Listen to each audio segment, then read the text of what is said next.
The Pepsodent Show, presenting A Date with Judy.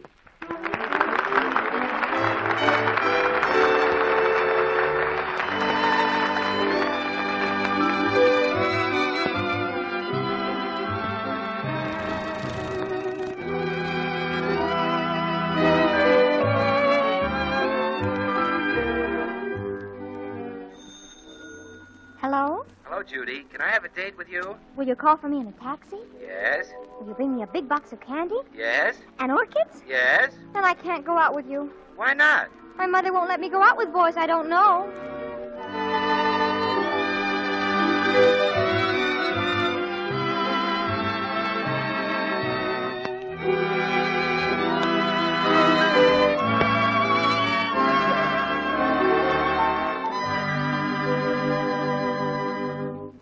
You have a date with Judy, chaperoned by Pepsodent. But first, I'd like to take just a few seconds to tell you what several important testing laboratories took many months to establish as undeniable fact. When these laboratories had satisfied themselves by making all sorts of tests on all sorts of tooth powders, here's the conclusion they reached. Pepsodent tooth powder has the power to produce a luster on teeth twice as bright as the average of all other leading brands. Briefly, here's what this means. You can expect Pepsodent tooth powder to make your teeth twice as bright as you see them now. And that's something it won't take you long to find out. Try Pepsodent tooth powder and see.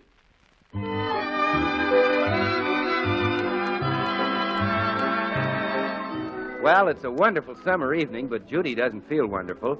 Her current heartthrob, Norman, has taken her to a movie, but wiggled out of taking her to Scully's for a super-duper Sunday. Now it's only 10 p.m., and he's brought her home already. They pause on the front porch. Well, good night, Judy. Good night? You mean now? Well, it's 10 o'clock, and besides, I got to get up early tomorrow. Norman, when I first met you 3 weeks ago, you used to think of nothing but staying up till 1 or 2 o'clock, and now... I guess I was younger then.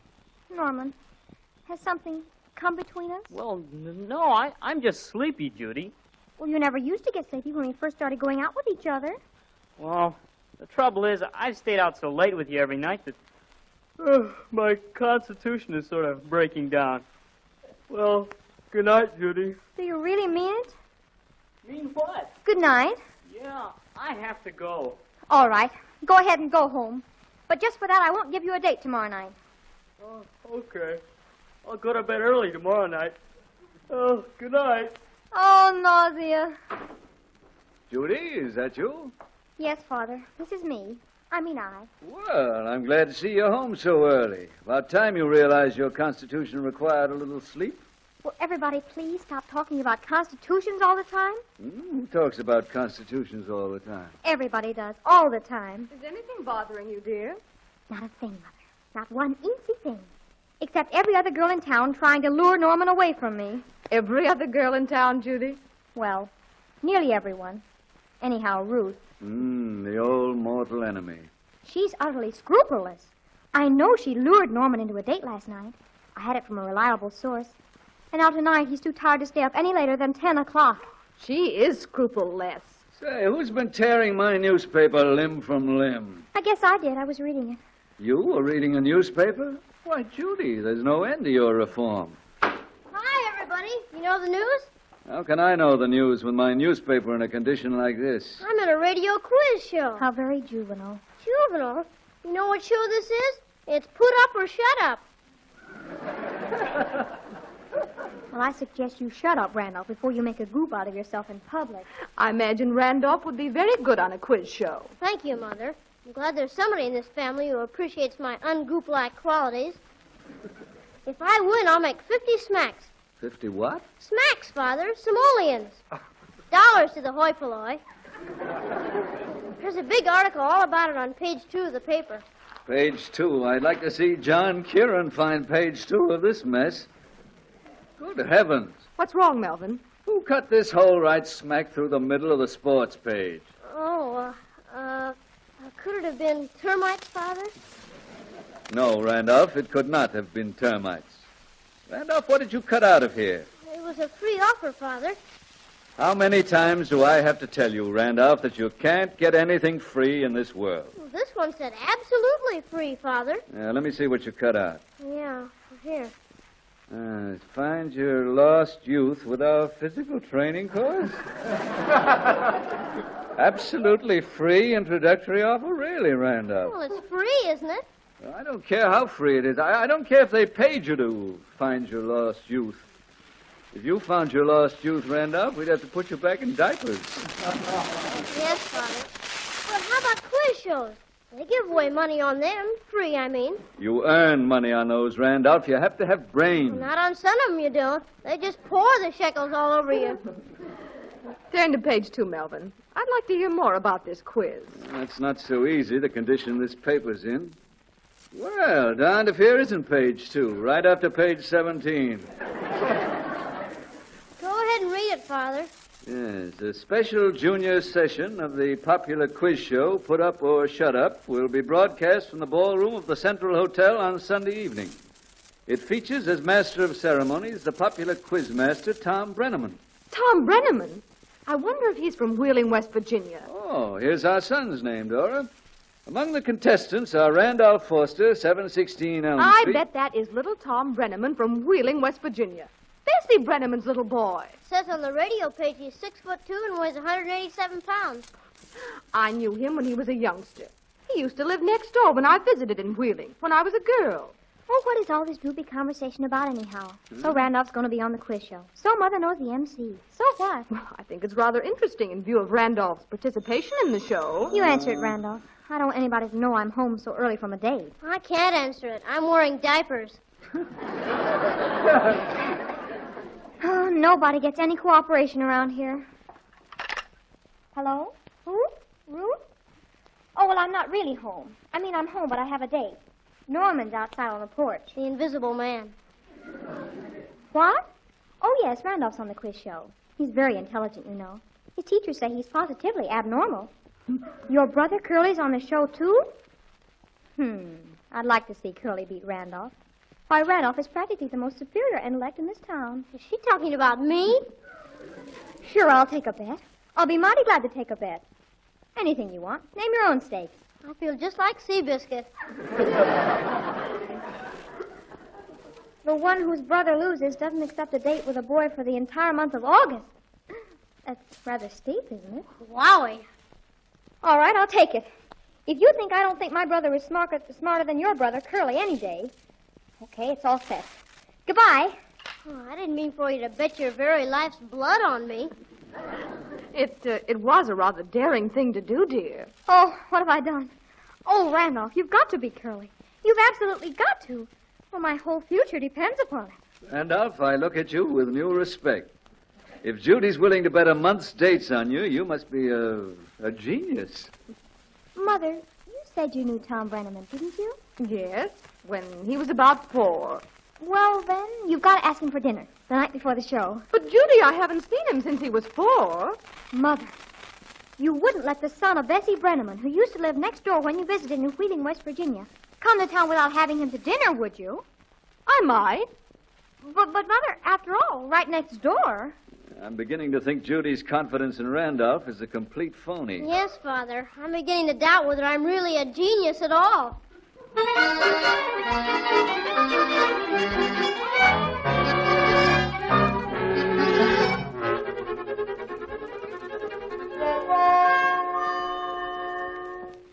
All right, Randolph, let's keep going. What's the highest denomination in American currency? A $10,000 bill. It says here a $100,000 bill. It's wrong. Ask Father. Father, did you ever have a $100,000 bill? It will surprise you to know I never did, Randolph. All right, we'll try another one. How many of the 7 drawers were beards? Judy, as a special favor to me, could you stop asking him questions for, let's say, 5 minutes? But, Father, you know how vitally important it is that he beats Curly on the quiz show. Would I laugh the braces off my teeth if I won? And then Norman didn't ask you for a date all month anyhow. Randolph, please. Father, I'm merely getting Randolph in condition for Mr. Brenneman's guest appearance at dinner at our house. I'm in the pink of condition now. If you keep this up, Judy, I'm going to be overtrained. To what do the following terms refer? Stratus, cirrus, nimbus, and cumulus. Cloud formations. Before that quiz show is over, I expect to find my ears in the shape of question marks. Oh, Melvin, dear. Yes, Dora? Did you turn the light off in the garage? For the love of heaven, can't anybody in this house use a declarative sentence?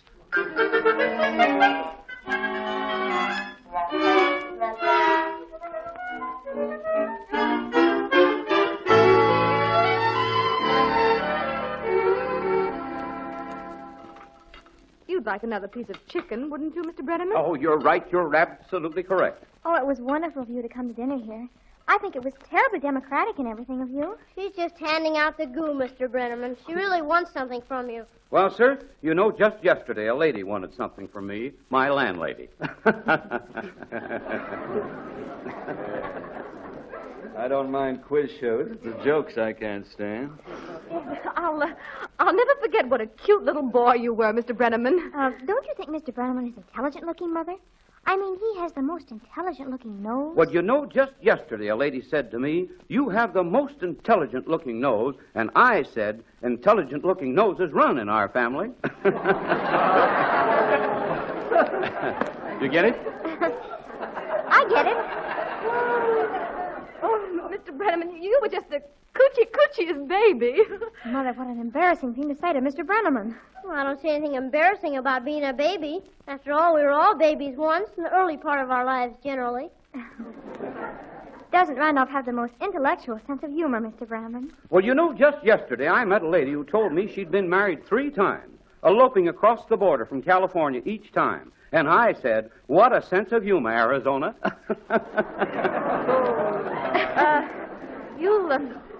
You'll have some more candied sweet potatoes, won't you, Mr. Brenneman? Oh, that's correct. That's absolutely correct. Oh, I wish I were a mind reader or something, so I would know what questions you were going to ask on the quiz show. Well, you know, just yesterday I met a mind reader, and I said, why are you able to read minds? And she said, I can read minds because I'm really a ghost. And I said, I think I'll put you on a ghost-to-ghost hookup. Well, you certainly were a darling little boy. Did you know the dorsal fin sprouted on all mammals during the Paleozoic age? Randolph, what has that got to do with the conversation? He's right. He's absolutely correct. Oh, isn't that fascinating? Mr. Brenneman, would you tell us frankly, as an old friend of the family, is that the sort of thing you'll ask on the quiz show? Well... Judy, why don't you come right out and say, Mr. Brenneman, exactly what are the questions you're going to ask on the quiz show? Oh, Father, how can you be so brazen? Well, I was gradually choking on your subtlety. Father, please. Mr. Brenneman, is there some mild hint you could give us as to the sort of questions you'll ask? Well, the contestants can pick what subject they want to be questioned on, such as sports or popular songs or American history. American history. I don't know why you don't ask Mr. Brenneman to let me be one of the judges. Oh, Father, you couldn't possibly. Why not? Well, because if Randolph should win, it might look like we were trying to influence dear Mr. Brenneman.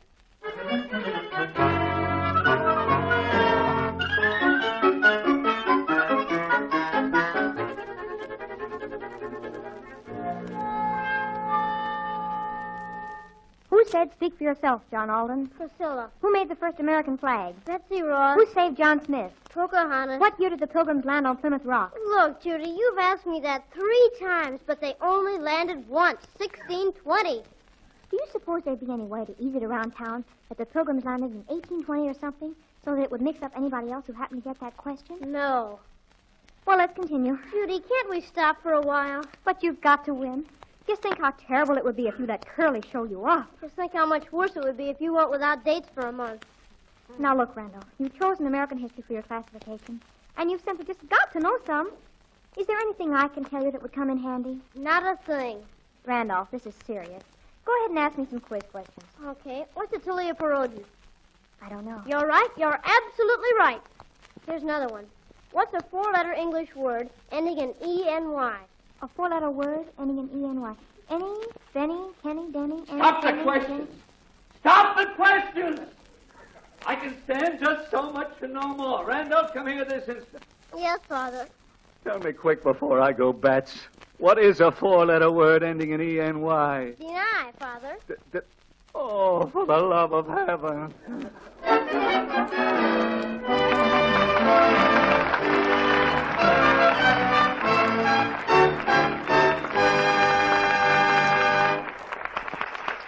Well, questions are flying thick and fast in the Foster household. But it's the answers that count, and we'll see how Randolph stacks up in just a moment. You know, when I was a little kid about Randolph's age, my gang used to get in trouble because we always used to do a little extra artwork on any billboard picture of a pretty girl. We used to take a big black pencil and block out several of her front teeth. We did it because it changed a beautiful picture completely, made it pretty funny looking. And the point I'm making is this. Your teeth are a great deal more important to your appearance than you may realize.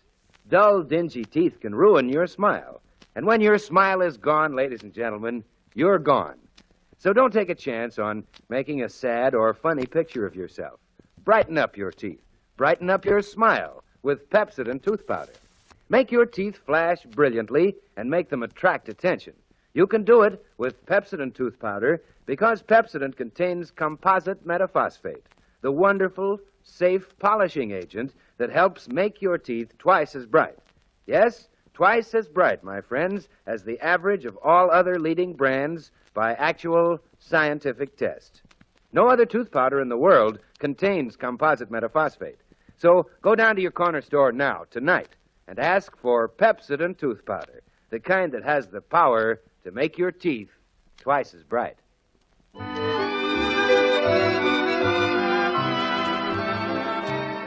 Well, let's see. Randolph is to be a contestant on the quiz show, Put Up or Shut Up, and Judy has bet her rival, Ruth, that Randolph will beat her brother, Curly. The stakes are a month without dates, and Judy is beginning to get jumpy. Randolph and Curly, however, have a conference all their own. Hello, Curly. Hello, Randolph. You look terrible, Curly. So do you, Randolph. I've been going through more than human capacity will bear. So have I. My sister Judy's been coaching me for the quiz show. My sister Ruth, she's been doing ditto. I'm worn to a frazzle. Me too. I don't care much anymore whether my sister Judy has dates all next month or not. I don't care much whether my sister Ruth is ditto. Let's cross them up. Answer the questions on the quiz show run, you mean? Yeah, let's both be so terrible neither of us wins. Okay. That would be more fun than winning anyhow. That's correct. That's absolutely correct. All right. It's a deal. Shake. Shake. Of course, if I wanted to beat you, Curly, I could. Why, if I wanted to, I could beat you without straining my cranium. Listen, I could beat you without twitching my cerebellum. I'm going to. You will not. You think I'd let my sister Ruth down? I'll fight for my sister Judy to the finish. I'll battle to the death for my sister Ruth. And if I can help it, my sister Judy isn't going without a date for one single night as long as she lives.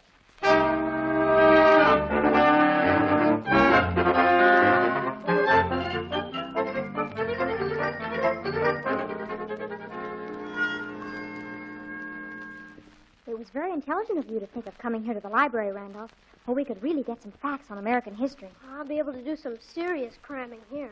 Gee, it's awfully sweet of you to work like this for me, Randolph. For you and the $50. And to get even with a certain little squirt I know. Well, I don't care why you're doing it. I just think it's too utterly angelic of you. Randolph, do you see who's over there across the room? Curly. Curly and his sister Ruth. I bet she came here to bone him up for the quiz show. The cheat? Sneaking into the library, huh? To cram. The sneaks. It's absolutely unfair. Randolph, you've got to beat Curly now. You've just got to, in spite of their underhanded methods. Just rely on me, Judy. Just rely on me.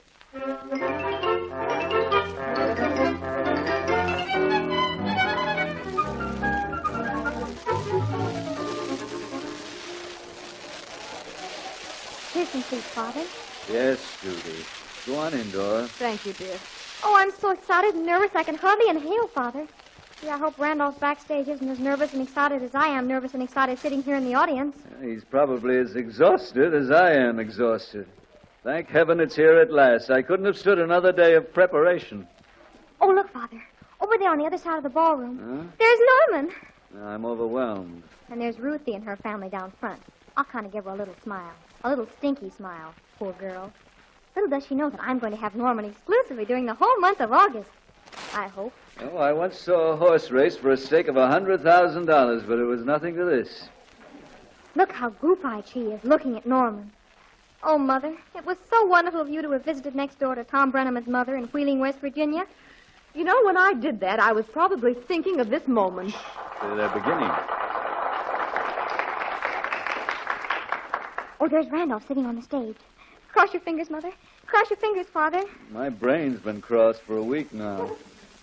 Welcome, ladies and gentlemen, to the Put Up or Shut Up show. Now, just relax in your chairs. We're about ready to begin. Oh, I'll perish. I'll positively perish if I have to spend the whole month of August Judy, alone. they're starting. Duck America, here comes the quizziest quiz show on the air. Put Up or Shut Up.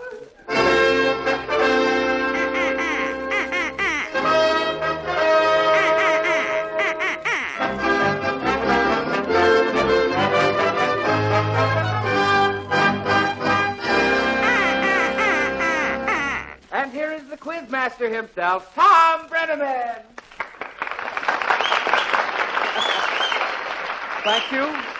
Thank you, and good evening, ladies and gentlemen.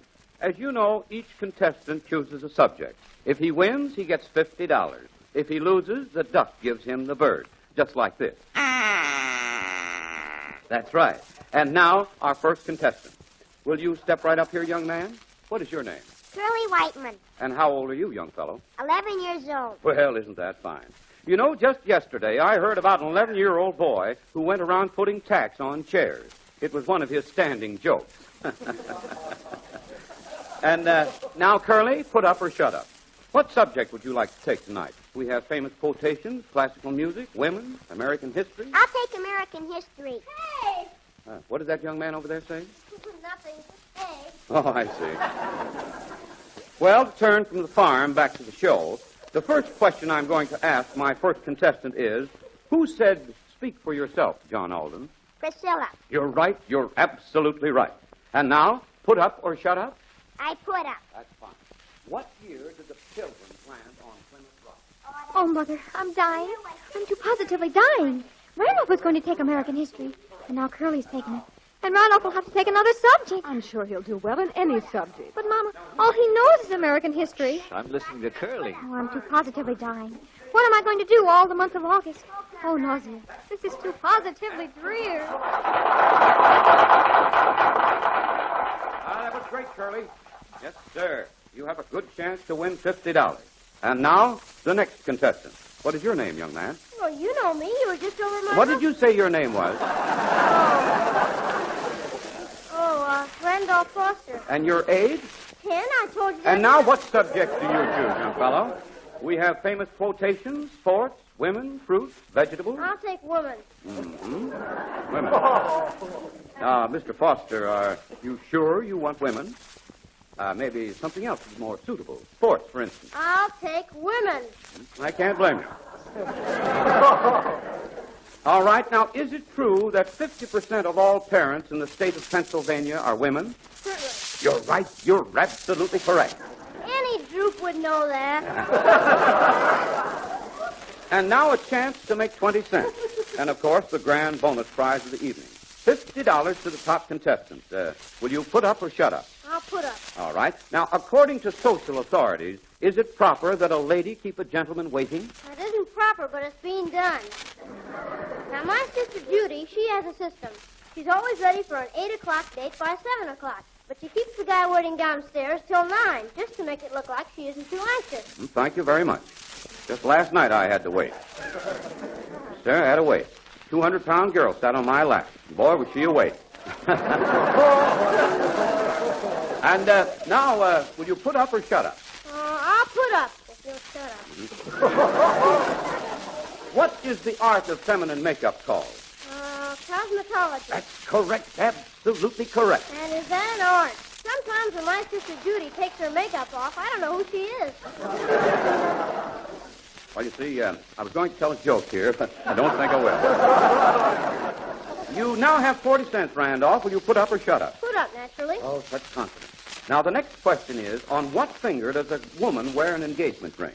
Third finger, left hand. That's Of course, my sister Judy, every time she gets engaged, she does it with fraternity pins. She hasn't been engaged much lately, but once she had 4 fraternity pins at the same time. Well, I guess that evens things up. I was going to tell a joke here, too, but I guess I won't. You now have 80 cents. Will you put up or shut up? Put up. All right. What is a misogynist? A misogynist is a woman hater. That's Norman, my sister Judy's boyfriend, he didn't used to be a misogynist a few weeks ago, but lately he's been massaging all over the place. What was that? That was my sister Judy.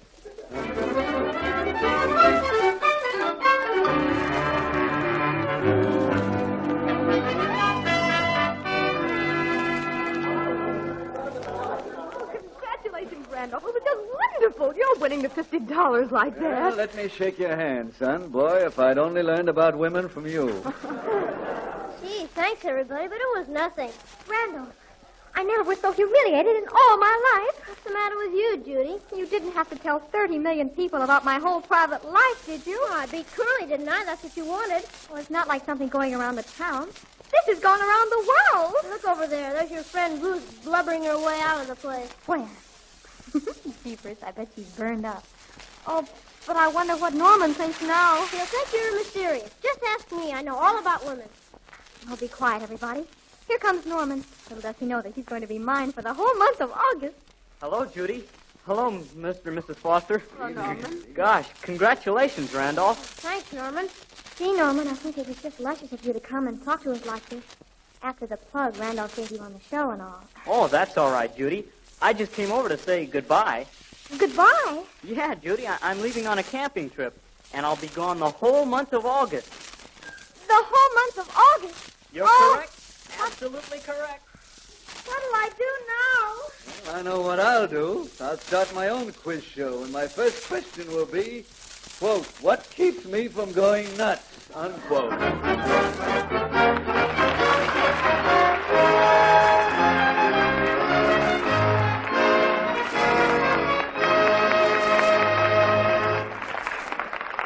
No, sir, I'm afraid there's no question about the trouble that Judy gets into. And as long as we're in the quiz spirit, may I ask you a few questions, ladies Just a and minute gentlemen? there, Goodwin. You're talking about questions and quizzes. That's my department. May Yeah. I ask you a few questions? Why, you bet, Tom. Go right ahead. What's your name, young man? Bill Goodwin? And your age? Too old. Too old. Now, your next question, Bill. There's been a lot of talk about how to win friends, how to be the life of the party. Can you tell us how to keep friends? How to be sure you'll be invited to parties? Well, that's my department, Tom. And the answer is keep your breath fresh and sweet. Take care that you won't offend in a close-up. Guard against those heartbreaking whispering campaigns that may start behind your back. Very good, Bill. Excellent. Now, can you tell us how to guard against whispering campaigns? Yes, just do this. Before you go out where you'll meet people, gargle a few seconds with a mouthful of Pepsodent antiseptic. It makes your mouth sweet in a split second. Makes your breath fresh as spring. Pepsodent antiseptic gives you 3 times the safe breath protection because it lasts 3 times as long. You see, even when it's mixed with 2 parts of water, it's still an effective antiseptic. So you can save money and still have your breath insurance if you'll just go out tonight and get a bottle of Pepsodent antiseptic. Keep it handy where you can use it at least twice a day. That's correct. Absolutely correct.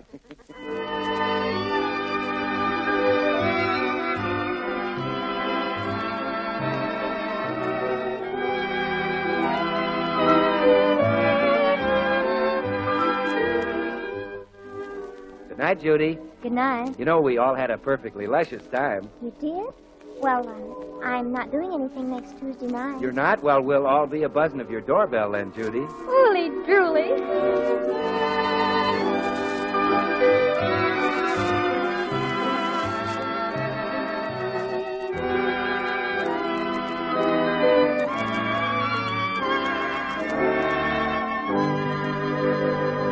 You all have a date with Judy again next Tuesday night. A Date with Judy with Ann Gillis, Margaret Brayton, Paul McGrath, and Dix Davis is written by Eileen Leslie and Jerry Schwartz. Music is conducted by Wilbur Hatch. You're all fixed up, so don't forget next Tuesday night, will you? You have a date with Judy. This is Bill Goodwin speaking for Pepsodent, and this is the Red Network of the National